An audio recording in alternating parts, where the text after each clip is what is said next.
প্রিয় দর্শকবৃন্দ, আসসালামু আলাইকুম। কেমন আছেন আপনারা? আজকে আবার নতুন করে ব্যাচেলর ভাইদের জন্য নতুন একটি রেসিপি নিয়ে আসছি। কিভাবে সহজে বেগুনকে একটি সুস্বাদু খাবার তৈরি করা যায়, চলুন রেসিপিটি শুরু করা যায়। প্রথমে আমরা কয়েকটি বেগুনকে গোল গোল করে সুন্দরভাবে কুচি করে কেটে নিয়েছি।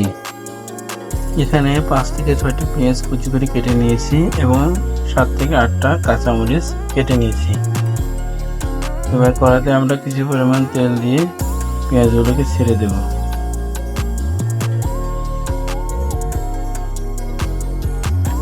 কাঁচামরিচগুলো দিয়ে দেব এবং এগুলো সুন্দরভাবে ভেজে নেব।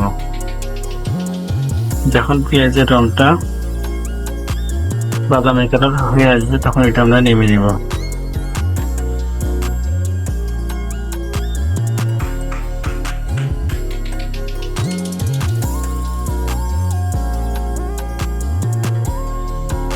আমরা এখন স্বাদ মতো কিছু লবণ নিয়ে নেব। লবণটা ভালো করে মিক্সড করে পেঁয়াজগুলো ভেজে নেব।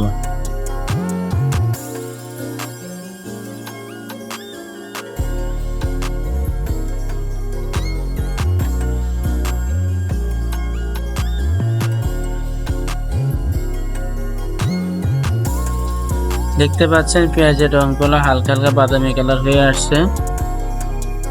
যখন এটা পুরোপুরি বাদামি কালার হয়ে আসবে তখন আমরা পেঁয়াজগুলোকে একটা পাত্রে উঠিয়ে রাখবো।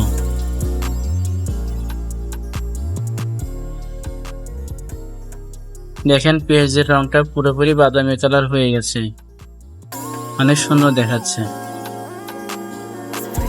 এখন কড়াইতে একটু হালকা পরিমাণে তেল ঢেলে নিয়ে এখানে মাখানো বেগুনগুলো ঢেলে দেব।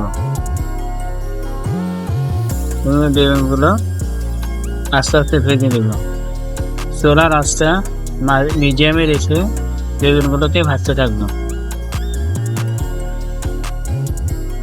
এভাবে বেগুনগুলোকে প্রায় 10 মিনিট ভাজবো।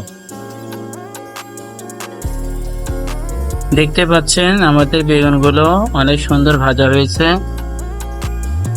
এখন বেগুনগুলোকে একটু চামচ দিয়ে নাড়া দিয়ে নেব যাতে কড়াইতে বেগুনগুলো লেগে না যায়। এভাবে আর কিছুক্ষণ ভাজতে থাকবো। আমাদের বেগুনটা প্রায় ভাজা হয়ে গেছে। এখন এটার সাথে আমরা এটা ডিম মিক্স করে নেব। এখন ডিমটাকে ভালোভাবে একটা বাসনে পিষে নেব। পিটানোর পরে এটা বেগুনের সাথে মিক্সড করে দেব। চুলার আঁচটা মিডিয়ামে রেখে এখন ডিমগুলোকে বেগুনের সাথে আস্তে আস্তে মিশিয়ে দেব এবং আস্তে আস্তে ভাজতে থাকবো। এভাবে আরো আমরা 5 মিনিট বেগুনটাকে ভাজবো। দেখুন আমাদের বেগুন আর ডিমটা প্রায় ভাজা হয়ে আসছে। এখন আমাদের যে পেঁয়াজ ভাজাটা ছিল সেটা এখন আমরা ডিমের সাথে মিক্সড করে দেব।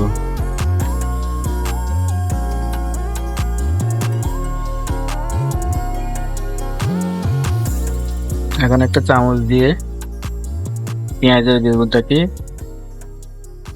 একটু হালকাভাবে নেড়ে দেব।